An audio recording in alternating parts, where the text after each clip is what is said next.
Hi everyone, it's Sergio Day Trader, and you are watching another weekly overview video of the S&P futures. It is November 5th, 2023. Hope everyone's having a good weekend so far. Hope everyone's had a nice, fun-packed Sunday fun day. We got tons of football going on. I hope everyone's been taking care of themselves. I know the world's been a little crazy in the past couple of weeks. I unfortunately haven't had a chance to make a video just with all the craziness at work and just regular life. So I wasn't able to output as much as I would like to in October. I was a little busy with work.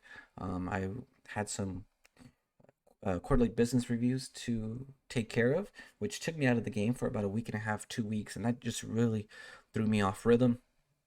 So I didn't do as much trading as I would have liked to, but we're back in November, a new month, new opportunities, and so far it's been so good. I'm not really trading, just kind of doing analysis, kind of, you know, bringing back that thorough analysis for wanting to get back into the rhythm and not just to get back into trade, so to speak. So, taking my time with it. It's been a crazy month. We've seen crazy action. We saw bears profits just get completely annihilated in a very momentum, directional, convicted move to the upside. So it's been quite a month in October. A lot to talk about, but we'll start with a debrief of last week. Um, we had a crazy month, and the end of the month was definitely action packed. So we definitely do have a lot to dissect from last week's action. And then we'll follow up with a top down analysis with the monthly going down to the weekly and the daily. I have some really good information, guys, so you won't want to miss that. And then we'll wrap up the video with some fundamentals, some news announcements that are coming out this week, as well as what I'm looking for in the market. So I will give you guys some reference points, some trade ideas, and to kind of give you guys insight on to what I'm looking to do this week. But yeah, guys, thank you so much for showing up again. I really appreciate it. Please like, comment, subscribe if you haven't already. If As you can tell, there's a new format going on, no face. So just trying to work on the um, the information and the cohesiveness and just having better dialogue in the video. So, and I've always thought I always thought I was a good presenter, but I just think the camera is a very new thing to me. So, or filming in front of a camera is a very new thing to me. So, kind of make me mess up a little bit and just say a lot of ums, which I got great feedback from friends and family and told me to kind of tone it down on that. So I'm working to improve that. So removed the face just so I can have the comfortability of just reading the information and being able to present that as detailed as possible and with as minimal ums as possible because I know it does get annoying. I went back and heard a lot of my videos and it's kind of cringe to be honest. So I'm working on that, guys. So there you go. That's what we're trying to avoid. But anyways, thank you guys. I really appreciate it. Again, like, comment, subscribe if you haven't. Drop some love in the comment section. If you have anything to say, whether it's been whether you want to comment on some of your trades that you did or something that you're looking for, let it rip in the comment section and I will respond ASAP. So let's get into the video, guys. Going into the weekly debrief, we had a crazy week as we've already discussed. Complete annihilation of the Bears. I don't think they saw this one coming, guys. I really don't. I saw a lot of sad and angry people on Twitter. Yeah, but we did incredible distance on such low volume. We were able to take back um, a majority of October's bearish progress, if you will. We left the POC back at 41.89. We have a value area high of 42.94, and our settlement price is 43.78. Mind you, we are recording a couple hours before Globex, so have no idea how the market's going to open up for Globex. So do take that into consideration as I have not implemented that information into this analysis or even the top-down analysis. So just want to let you guys know this is at before Globex, so just keep that in mind.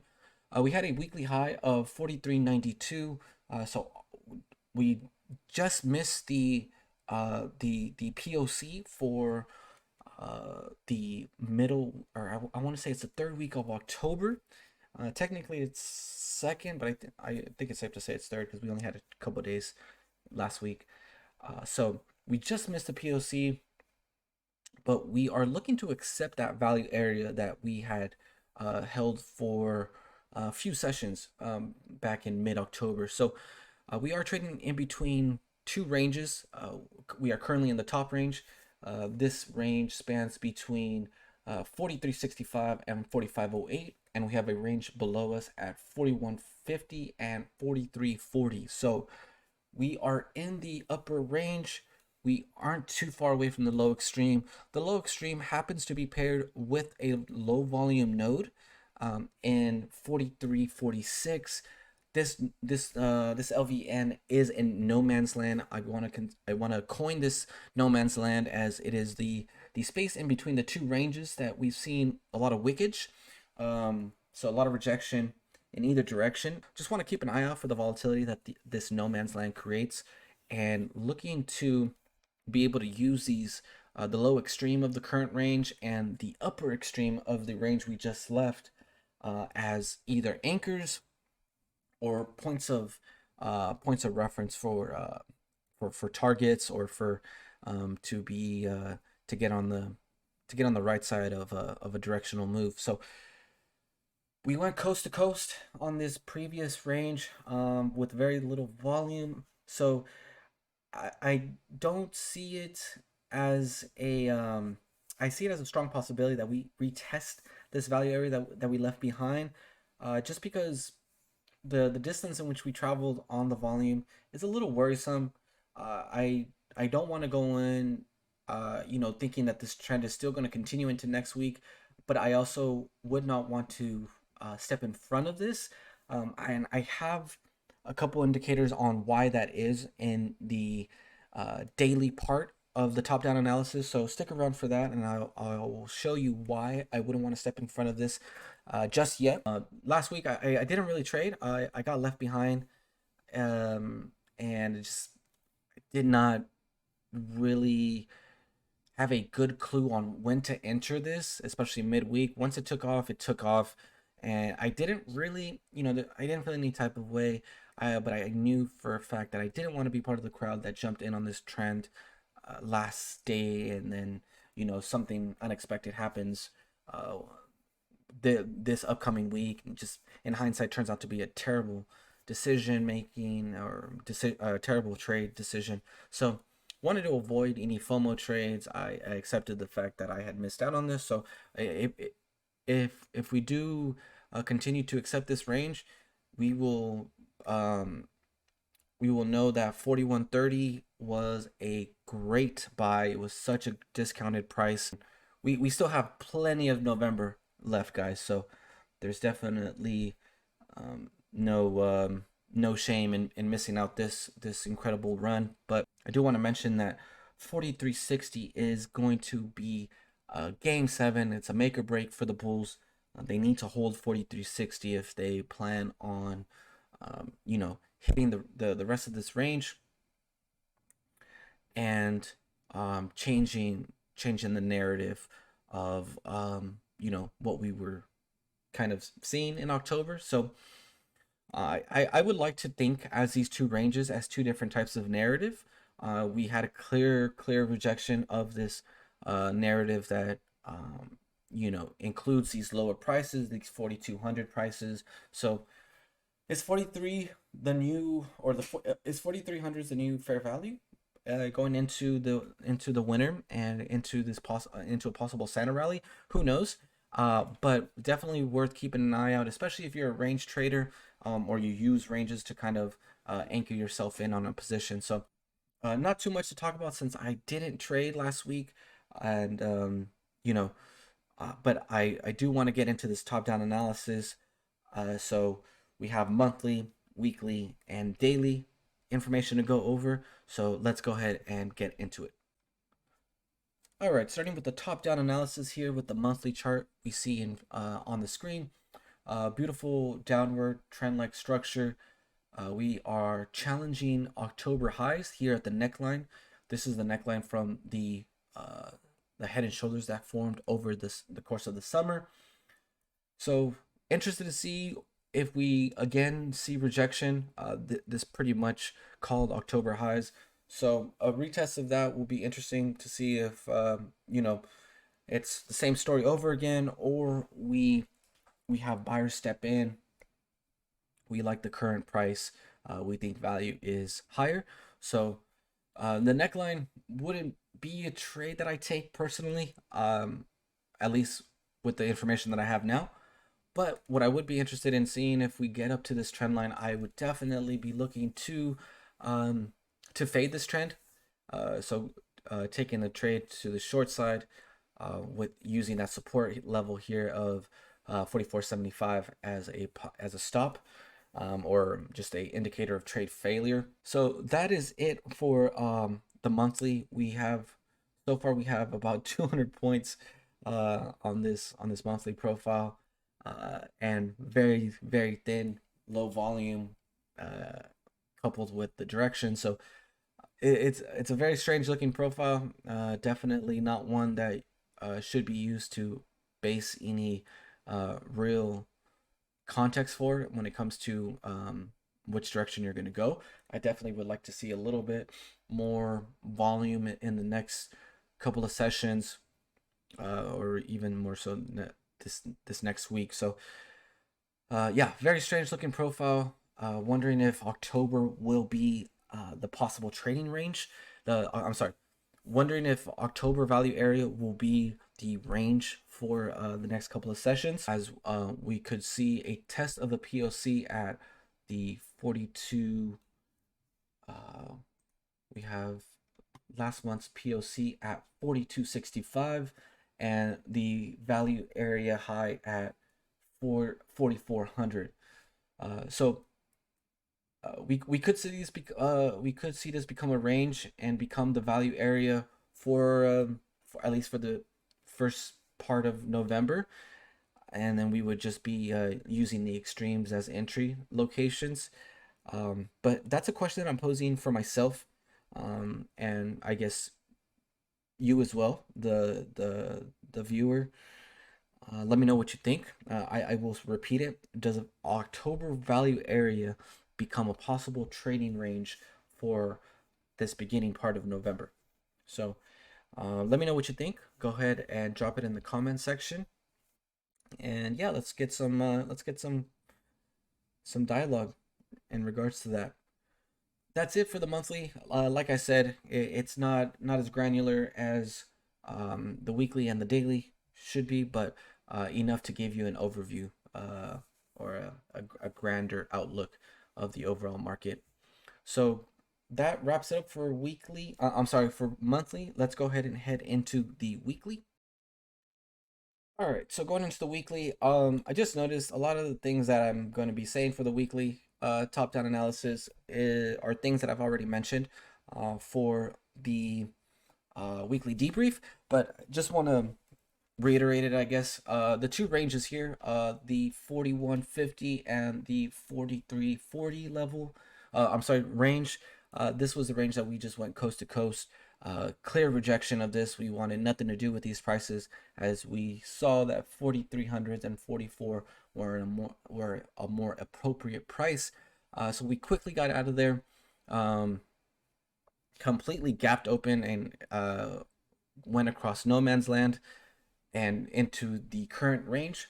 So Friday settlement, as I mentioned, 43.78. Would be looking to take some type of trade at the level of 43.65. This would either be a bounce to the long side or a breakout to the short.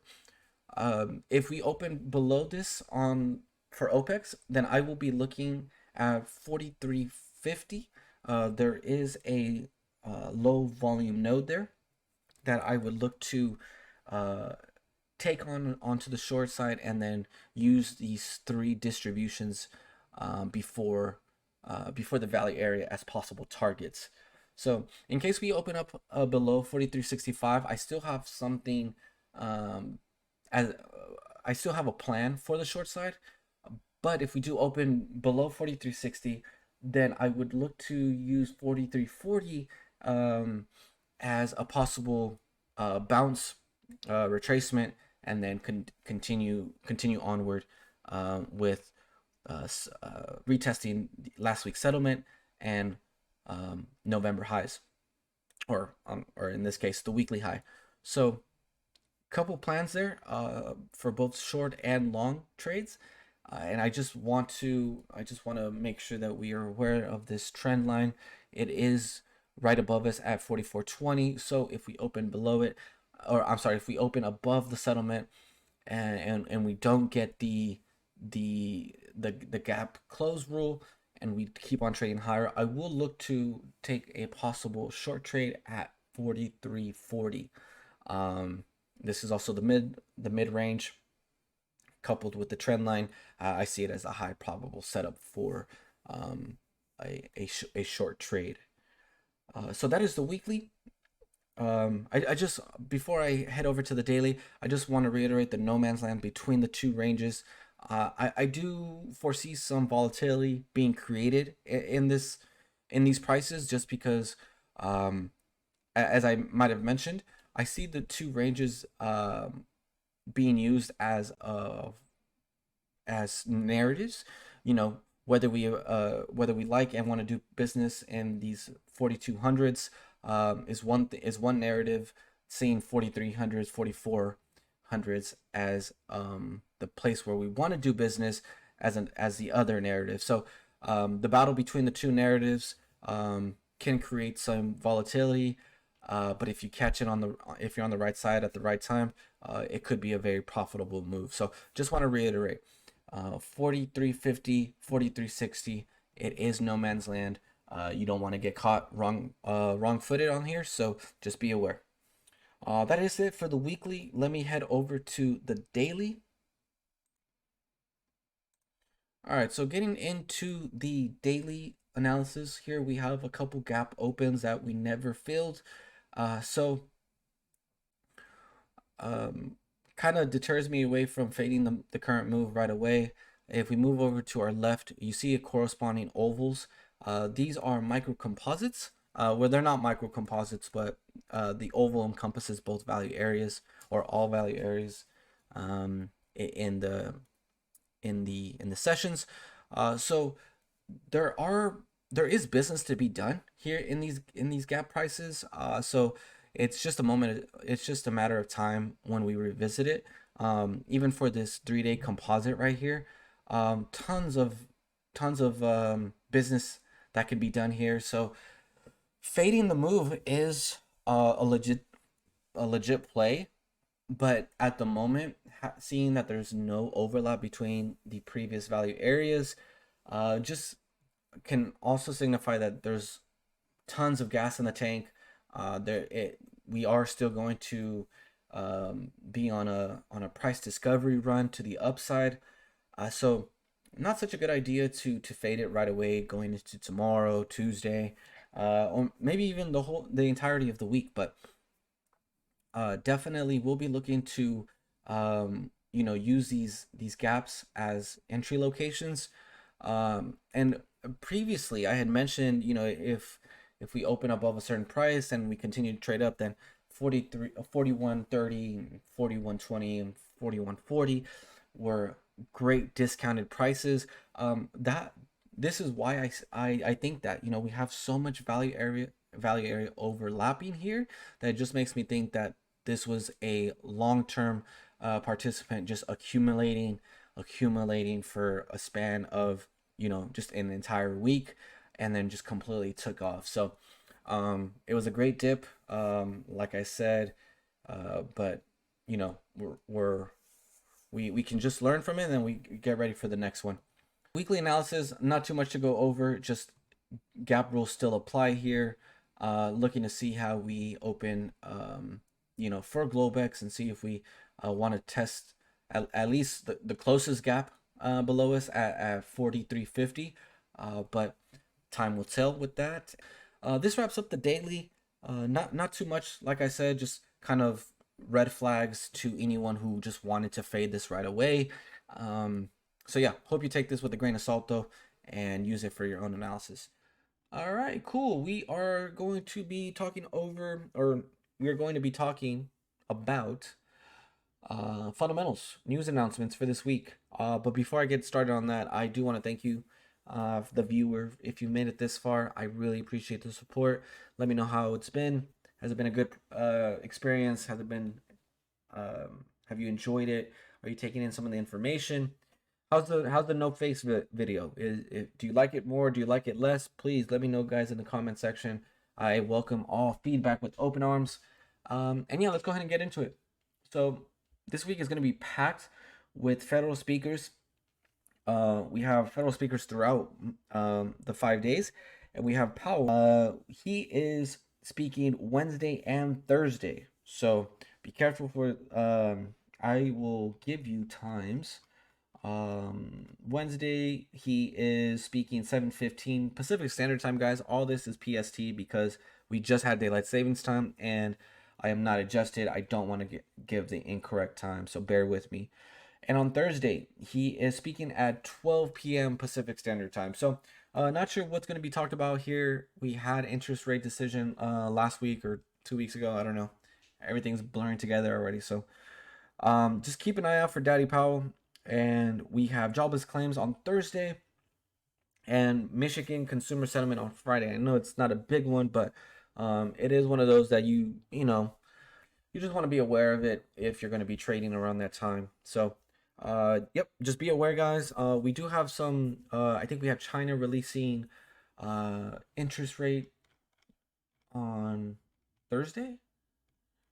Um, yeah. So inflation. I'm sorry.